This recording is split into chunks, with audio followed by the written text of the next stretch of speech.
Hello, and welcome to the next episode of the Live Your Spa Life Show. Spa life is a lifestyle that accepts that accomplishment and harmony coexist. The Spa and Spa Life, the SPA, is for Seek Power Always, that power within you to do your deeper work in the world. I am so inspired to have our next guest on the show, Sophie Fletcher, who is dedicated to helping people gain greater freedom within themselves throughout all levels of their being. She grew up as part of a spiritual community and spent most of her life wanting to transcend the body until after earning her first master's degree in spiritual psychology, where she realized that the body actually holds the key to true healing. Sophie went on to do her second master's and her Ph.D. in depth psychology with an emphasis in Somatic Studies, where her dissertation explored the interrelational dynamics of touch.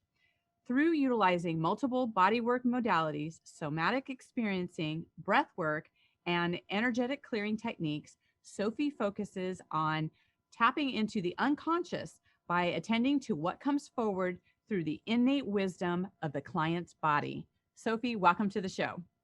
Thank you.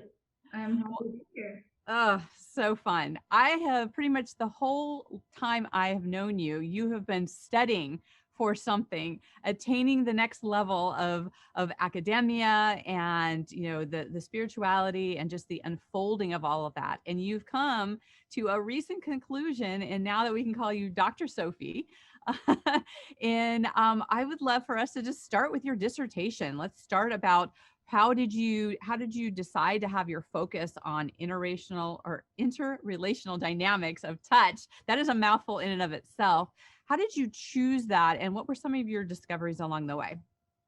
Well, I think it's one of those things where, especially with the dissertation topic, it kind of has to choose you to a certain degree. So there were actually a lot of ideas that I had that I wanted to do, as well as even once I started my dissertation, I would continue to flirt with other topics, being like, oh, well, maybe I don't have to do touch. But it actually came about, I was in a workshop, and part of the workshop was to meditate for 2 hours straight. And I have had a meditation practice for decades, but 2 hours was extensive for me. And it was at the time that I was having to come up with my written comprehensive exams for completing my master's part of the depth psychology with emphasis in somatic studies. And part of one of those questions was coming up with 2 different potential dissertation topics of how you personally would be contributing to the field.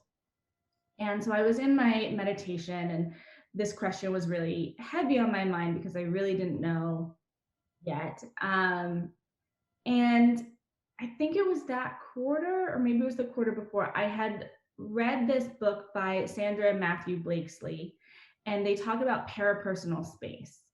And parapersonal space is this sort of new neuroscience concept that where in the body, there's this sort of amoeba area around our body, and it moves with us when we move our limbs. But it's mapped in your brain, in your somatosensory cortex, as part of you.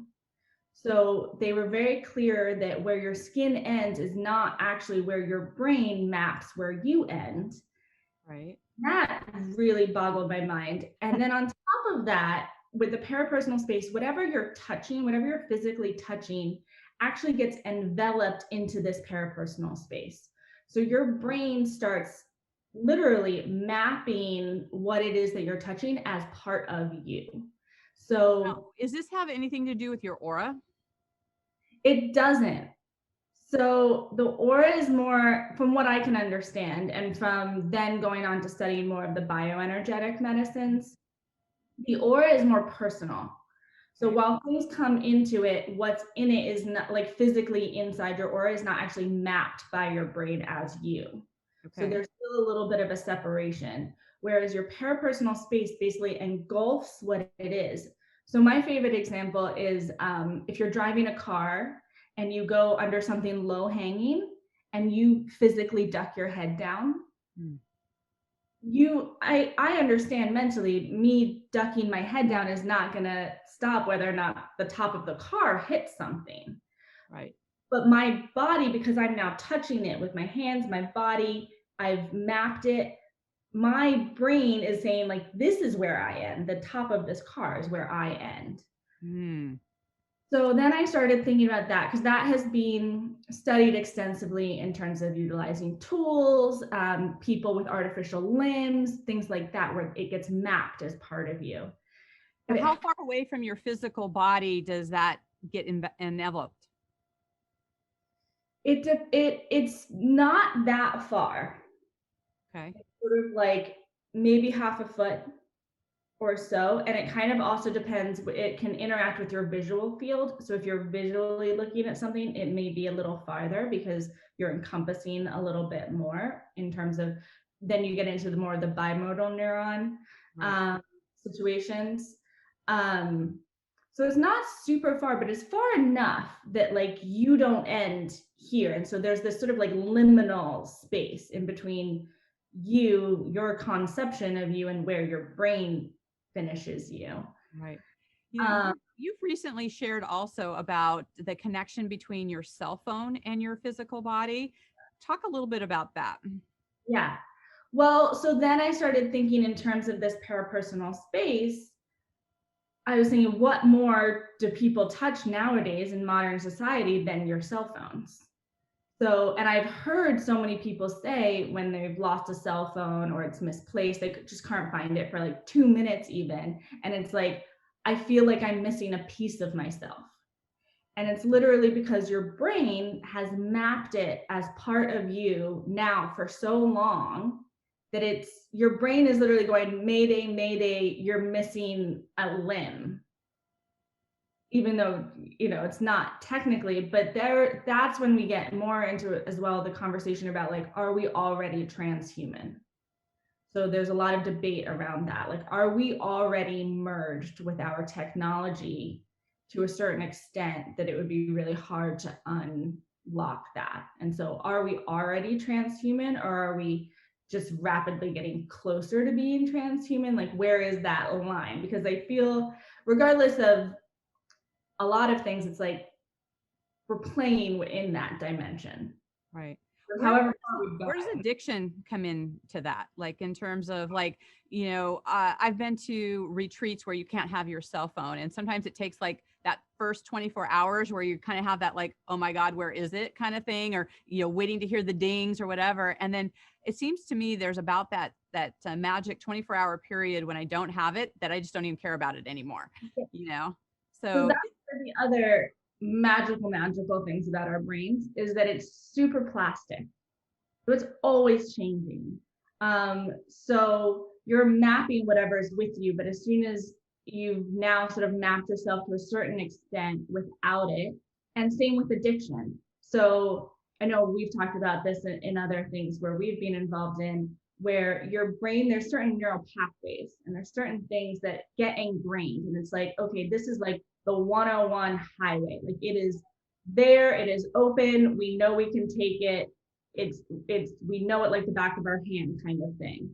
And then you try to start making a new pattern, and all of a sudden it's like, okay, this is now like a hiking trail, and you're cutting through brush and you're trying to create this new pathway in your brain, and then it's going to take time to make that groove deeper and deeper and deeper and more common, more accessible. And so that's why whenever anybody's dealing with addiction, things like that, patience, because your brain is having to sort of catch up with what you're doing. So that's also one of the reasons why I have a really strong emphasis on body work in my practice. And that I strongly believe that the body needs to be included in therapy and any kind of healing modalities and things, because the fact of the matter is that the body is the most dense part of us. It's the physical part of us.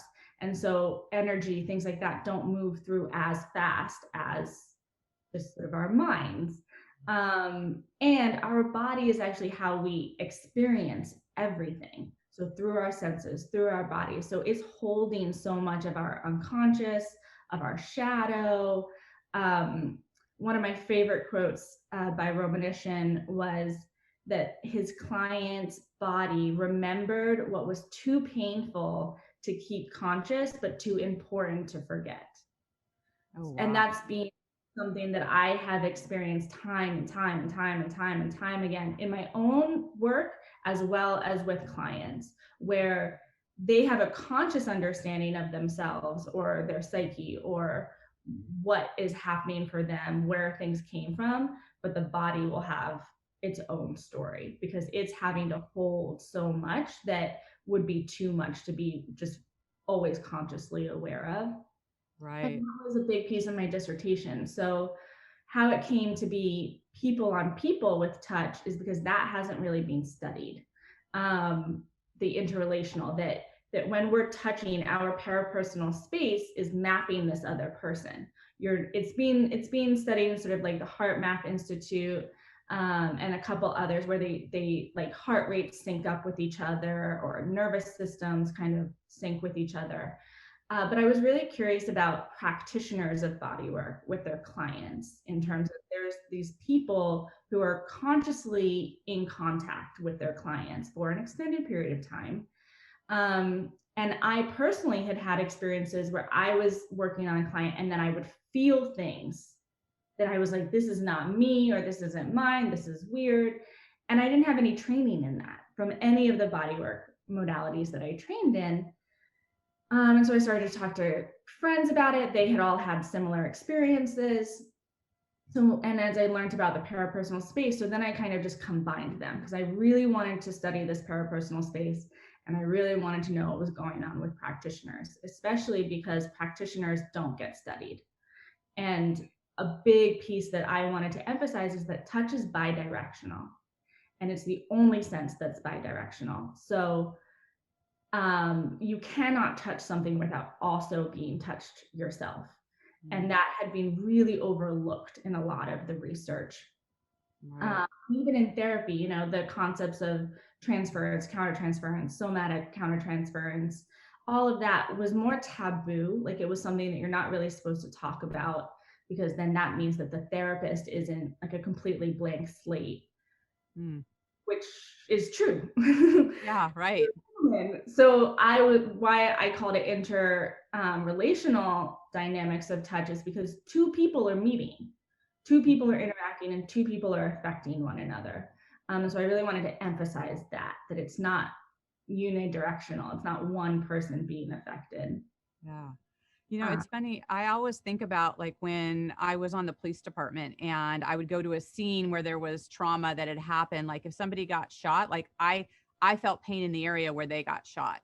Like I would feel different things that would happen in that. And even now with my clients, you know, if somebody is particularly upset, like I've worked with some of you know, my healers, and they'll be like, oh, I'm feeling like anger or frustration that's around you, but it's not yours. And it's like from a client that I just worked with. And so from a perspective of, you know, whether it's body workers or, you know, coaches, coaches, consultants, you know, what are some of the, or is there types of protective mechanisms? You know, I've heard the term in terms of, you know, be a sieve, let things move through you, versus a sponge where you absorb.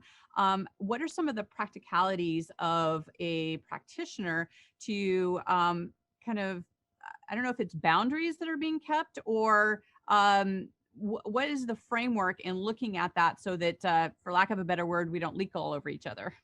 Yeah, absolutely. And that was actually one of my main questions in my interview questions for my participants, because I was really curious. Like everyone that I had spoken to that I knew already had sort of had to come up with their own ways, their own mechanisms, their own rituals on what they would do before, and then even during a session, and then after a session. I would say the biggest one that came forward was washing one's hands after a session. That became a big theme in terms of the water was a literal washing, but it was also metaphorical in terms of that each practitioner had a visualization that they would do for themselves as they wash their hands.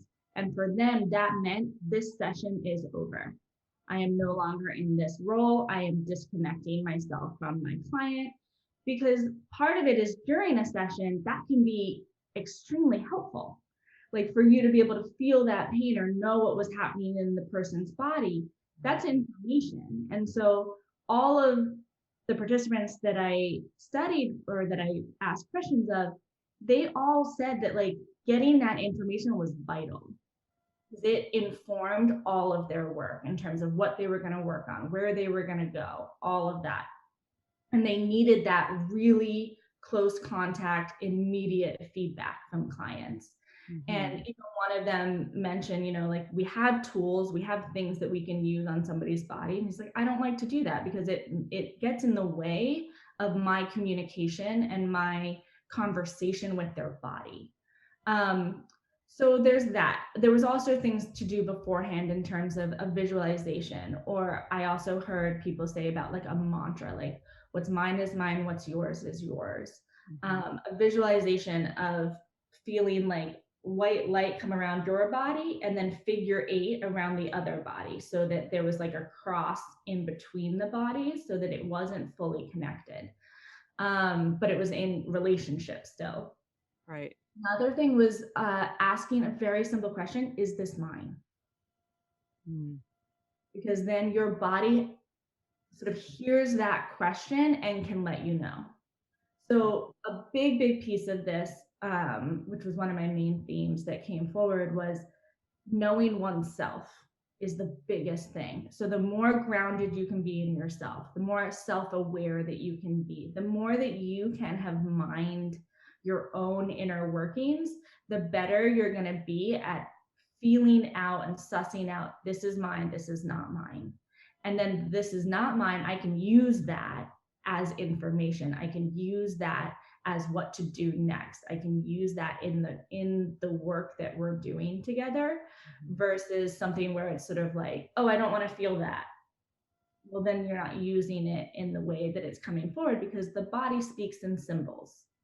So the body doesn't speak in, language that we would understand. It speaks in symbols and images and symptoms that are coming forward. So if you can learn how to assess those symptoms that are showing up, that's giving you all of the information from the body. So that was a big piece of it. Yeah. Knowing oneself, being grounded in oneself. A lot of it was visualizations of grounding oneself, like roots into the ground before starting a session or even during a session. So a big piece was that the energy could move straight through the person's body. Right. So how much does the environment come into play, in terms of, having a separate place to do that? Because a lot of times I'll talk to my clients around, not having electronics or your primary work, having a separate office workspace versus having it like in your bedroom, that type of thing. And, a lot of people do things like using sage or Palo Santo or certain things in the environment. How's the interplay of the actual environment come in the healing process? Yeah, I think it's really individual. I know some people who said that they saw clients in their house. For me, a big piece, because I used to see clients in my living space, and my husband as well.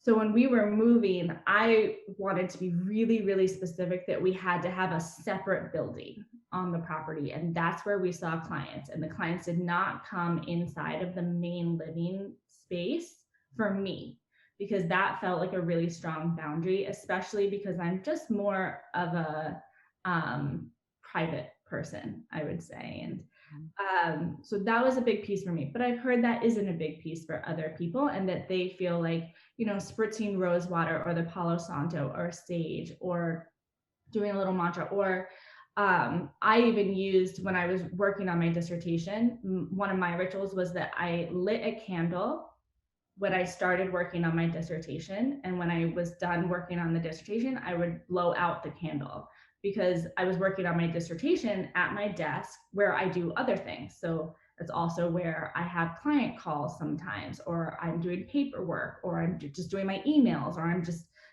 doing things online.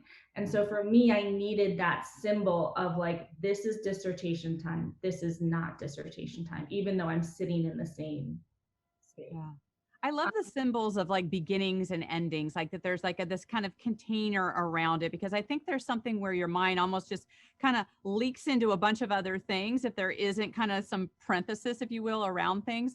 One of the things I did for Carrie is I got him one of those hanging signs for his office that says open and close, that you literally have to turn it like his office is open or closed. And there's just something just energetically and physically and visually about like, okay, you're done right now, right? And there's something about working in your space that you don't always have those delineations, and especially with people working more from home and some of those situations about how it is that you're guarding, you know, your space versus your body versus your work and your in your personal, you know, space. How are some of those distinguishing things? How important are they? I personally think they're extremely important because it's a symbol for your psyche. It's a symbol for your body. It's a symbol to you that there's a transition happening. And it can take a minute for a transition to happen. So to have that symbol, to have a physical manifestation of this is this, this is that, it just allows your psychology to stay up to date with like what's happening. Okay, this is what this time is for. This is what this time is for.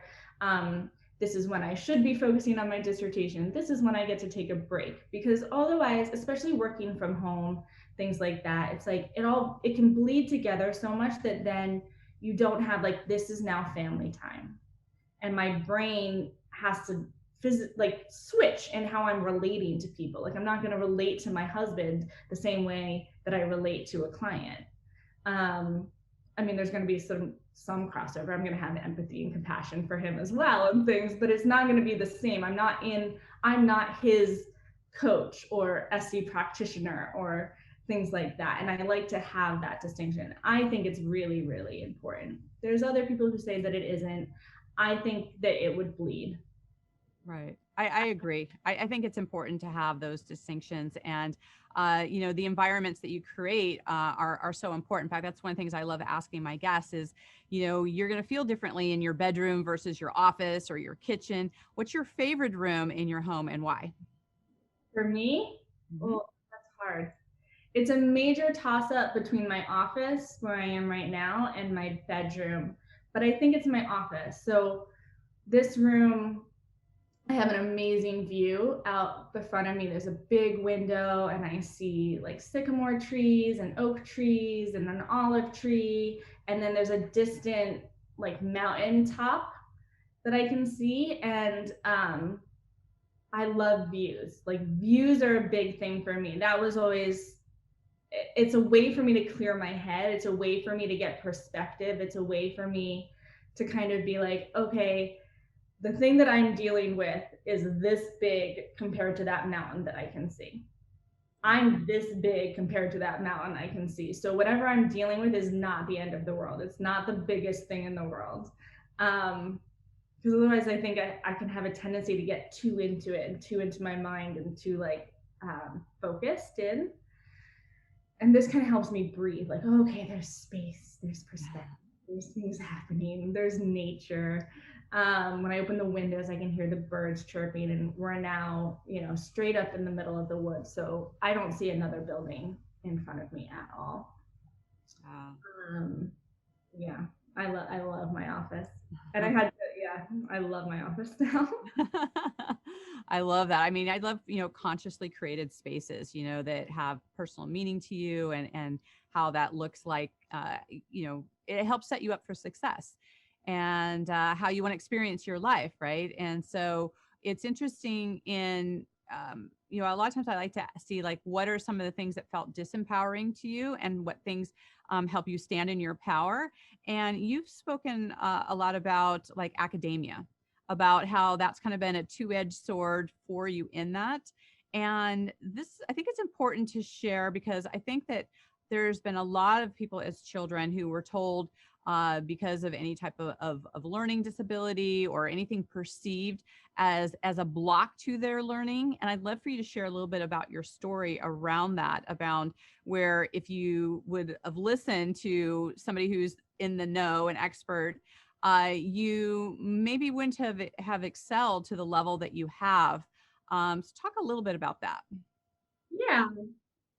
I mean, one of the main things was, I think I was 6 or 7 years old, and my parents had a meeting with my teacher, and the teacher looked at my parents, and I was sitting right there, and said, well, Sophie is so severely dyslexic that she will not be graduating high school. I mean, I was 6, so high school wasn't even close, but high school, she won't be able to graduate high school, and that college is completely out of the question for her.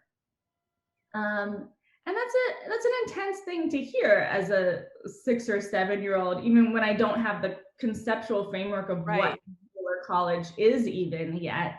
It was kind of like, oh, my parents are being told that I am dumb, I am inadequate, something's wrong with me, I'm broken. What were your parents' reaction to that? I think they were really disheartened. I think they were really worried. My mom is fierce, so she was basically very like right off the bat, like, that's not becoming a diagnosis. You're not allowed to put that in her paperwork. Like, this cannot be on record. We don't know that yet. We need to do testing. You're not at liberty to diagnose my child. All of that. Good for your mom.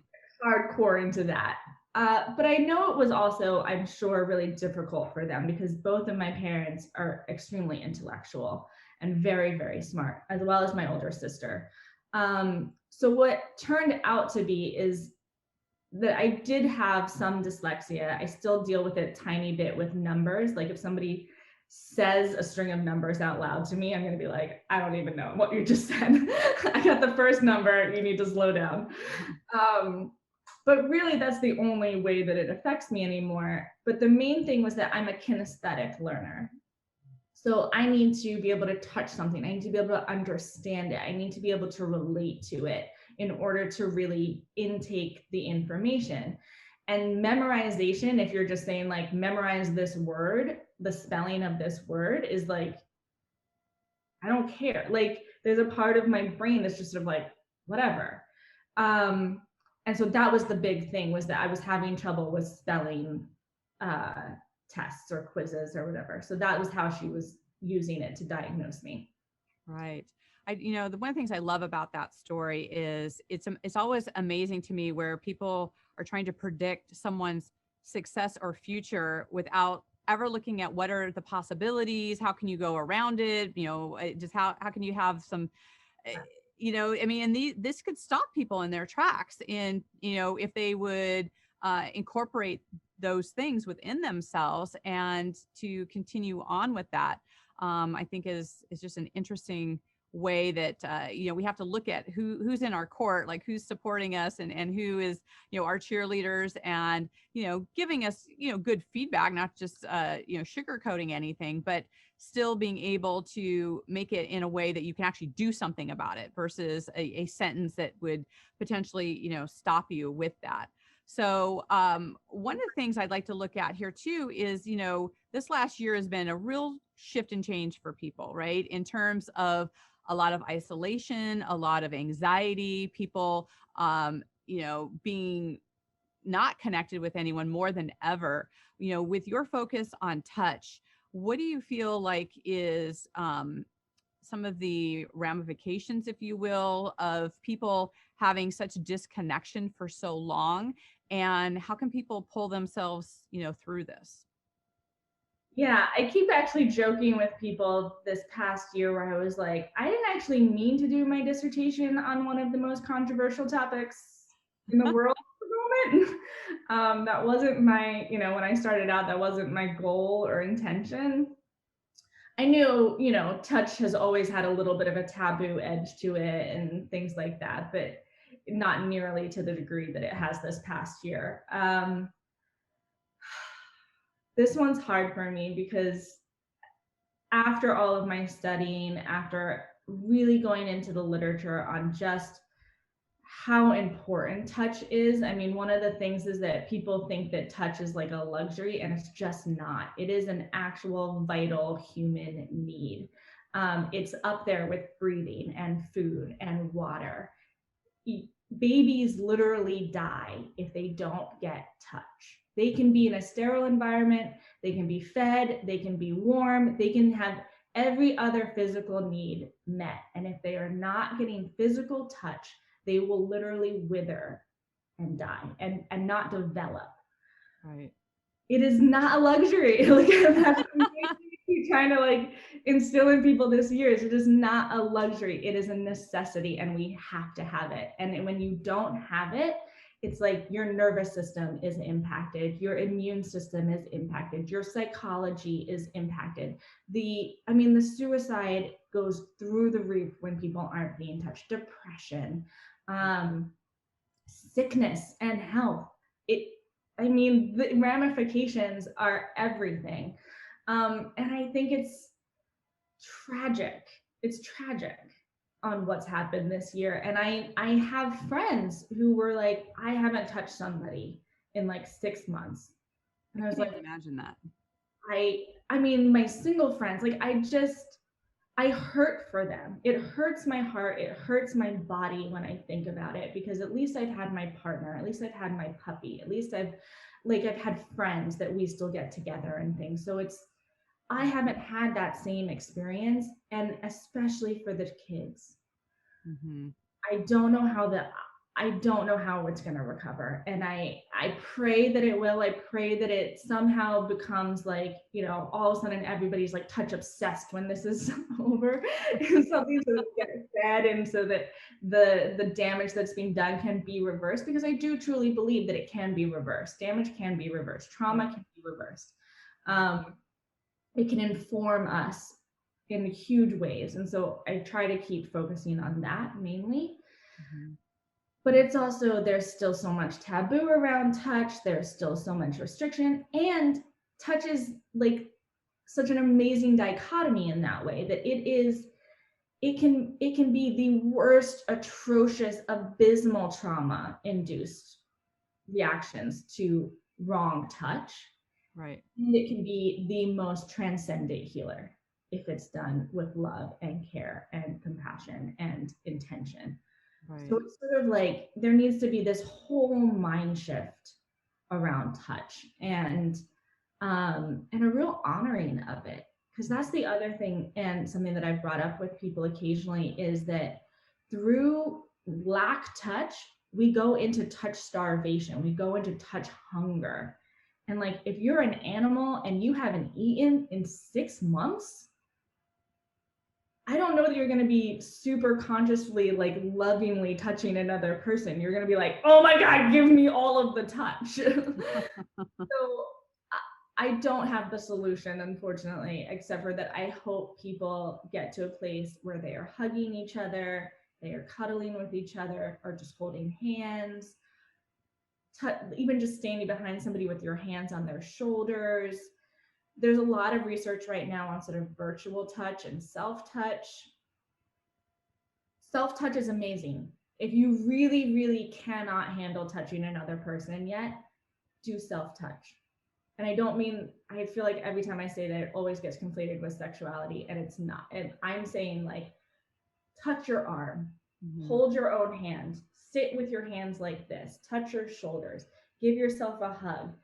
One of my favorites is that your hand goes under your armpit, and then the other hand goes on your shoulder, and you hold yourself. And it's actually a really big thing for your nervous system. It'll downregulate you pretty immediately, get you back into your own space. So I love how you mentioned that about the babies, because I think people forget one of the reasons that they had, volunteers in NIC units to be rockers, that it was one of the biggest things that helped the children, thrive and to have improvements is, it's scientifically proven in there in with that touch. And so I think, I really like that what we've done in our groups, and I think a lot of people are doing it, where they find out who are their pod of people, right? And that's where they've had their connection. And there's a whole never thought process in terms of we need to connect with other people, even just for immunity. And we are social beings. How we survive in the nature is that we're mostly bacteria, right? And so being able to connect with people is part of that. And I think when people get I think the real pandemic is people not connecting. And you look at the suicide rates and you look at the depression and the different things that have come out of that. I think looking at how it is that we can reconnect again with people is a big part of that. And I love that your learning and your training, really substantiates that. And, if anything, gives people permission that it's not a luxury, that it is something that you need to find out, what works in your life with that. So I know, Sophie, we could talk about this all afternoon, and I know that people are going to want to stay in contact with you. How can they do that?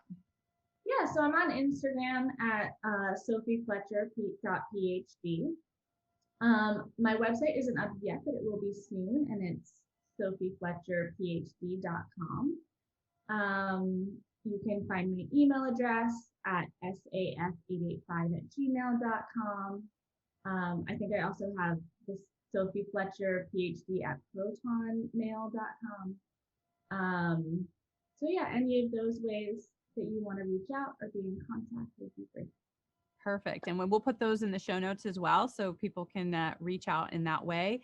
And in conclusion, our theme for this year is being a force for good in the world. And so, Sophie, how are you being a force for good? Bringing more awareness to the necessities of touch. Yeah. We all impact each other. Let's be aware of that. Yes, I love that. Well, thank you so much. I love your focus of study, and I love your commitment to healing and helping people be the best version of themselves. You're such a beautiful example of that. And so I so appreciate having you here on the show. Thank you so much. Thank you for having me. And to our listeners out there, it's you who help us get those positive messages out in the world. If you have any questions of either myself or Sophie, make sure you tag both of us in that, and to share and subscribe and get these kind of messages out in the world. There's too many people that are isolated. They maybe don't realize the importance of touch.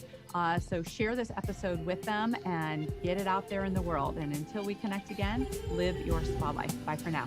Bye-bye.